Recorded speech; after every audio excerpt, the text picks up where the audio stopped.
ಪಿತನ ಪರಮ ಪ್ರೀತಿಗುನ್ನತ ಗತಿಗೆ ನಿರ್ಮಳ ರಾಜಸೂಯ ಕ್ರತುವೆ ಸಾಧನವೆಂದು ಮುನಿಯುಪದೇಶಿಸಿದ ತನಗೆ. ಕ್ರತು ಮಹಾಕ್ರತು ಸಕಲ ಧರಣೀಪತಿಗಳರ್ಥವ ಗುಣದಲೀಯರು ವ್ರತವೆನಗೆ ಸಂಕಲ್ಪವಾಯ್ತಿದಕೇನು ಹದನೆಂದ. ತಿರುಗಿದರೆ ಸಂಕಲ್ಪ ಹಾನಿಯ ಪರಮ ಪಾತಕವಿದು ಮಹಾನಿಷ್ಠುರದ ಮಖವಿನ್ನಮರ ಮುನಿಪತಿಲು ದೇವಲೋಕದಲ್ಲಿ. ಹರಹುವನು ಪರಿಹಾಸ್ಯಮಯ ಸಾಗರವ ದಾಟಿಸು ಜೀಯ ಭವಸಾಗರದಿನಿದು ಮಿಗಲೇ ಮುರಾಂತಕ ಎಂದನ ಭೂಪ. ನಕ್ಕನ ಸುರ ವಿರೋಧಿ ಮುನಿಹಾಯಿಕ್ಕಿದನಲ ಬಲೆಯನ ಕಟ ಸಿಕ್ಕಿದಿರಲ ಸ್ವಾಮಿ ದ್ರೋಹರು ಸದರವೇ ನೃಪರು. ಅಕ್ಕಜದ ಮಖವಿದರ ಚೂಣಿಗೆ ಚುಕ್ಕಿಯಾಯಿತು ಮನಮಹೀಶನ ಮಕ್ಕಳಾಟಿಕೆಯಾಯ್ತೆನುತ ತೂಕಿದನು ಸಿರಿಮುಡಿಯ.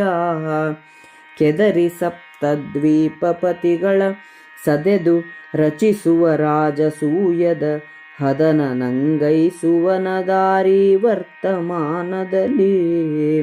ಸುದತಿಯರ ಸೂಳೆಯರ ಮುಂದುಬ್ಬಿದೆಯಲ ನಾರದನ ಗಲ್ಲಣೆಗಿದು ಸುದುರ್ಘಟವಿಂದು ಬಿದ್ದ ವಿಘಾತಿ ಬಲುಹೆಂದ. ಮೊದಲಲೇ ನಿಮ್ಮವರು ನಿಮ್ಮಭ್ಯುದಯವನ್ನು ಸೇರುವರೆ ಕೌರವರದರೊಳಗ್ಗದ ಕರ್ಣ ಶಕುನಿ ಜಯದ್ರಥಾದಿಗಳು. ಕುದುಕುಳಿಗಳೀಚೆಯಲಿ ಕಂಸನ ಮದಮುಖನ ಪರಿವಾರವಿದೆ ದೂರದಲ್ಲಿ ಮಗಧನ ಹೊರೆಯಲದನೇ ಬಣ್ಣಿಸುವೆನೆಂತ.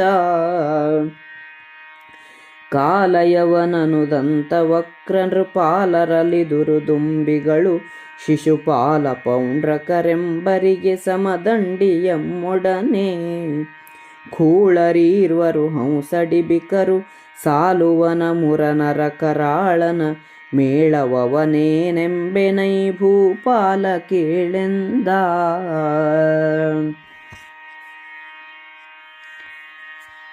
ತಂದೆಯು ಉನ್ನತಗತಿಯನ್ನು ಪಡೆದು ಸುಪ್ರೀತನಾಗಲು ರಾಜಸೂಯ ಯಾಗವನ್ನು ಮಾಡಬೇಕೆಂದು ನಾರದರು ಉಪದೇಶಿಸಿದರು. ಯಾಗವೋ ಮಹಾಯಾಗ.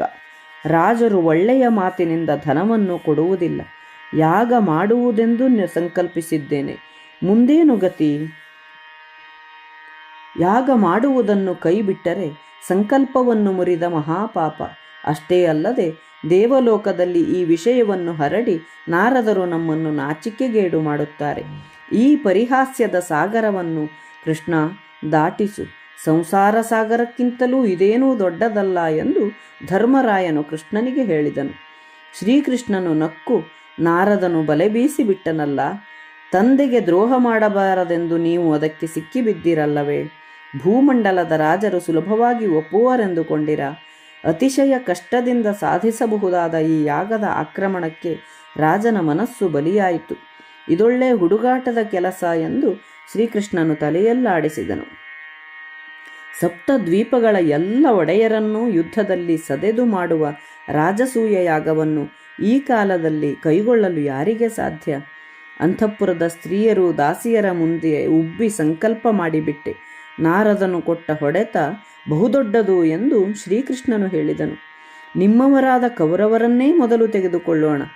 ಕರ್ಣ, ಶಕುನಿ, ಜಯದ್ರಥನೇ ಮೊದಲಾದವರೊಡಗೂಡಿದ ಕೌರವರು ನಿಮ್ಮ ಏಳಿಗೆಯನ್ನು ಸಹಿಸುತ್ತಾರೆಯೇ? ಅವರು ಹೊಟ್ಟೆಯಲ್ಲೇ ಕುದಿಯುತ್ತಾರೆ. ಕಂಸನ ಪರಿವಾರ ನಿಮಗೆ ವಿರೋಧಿಗಳು. ಜರಾಸಂಧನ ವಿಷಯವನ್ನು ಏನೆಂದು ವರ್ಣಿಸಲಿ ಎಂದು ಹೇಳುತ್ತಾ ಇನ್ನೂ ಮುಂದುವರಿಯುತ್ತಾನೆ ಶ್ರೀಕೃಷ್ಣ.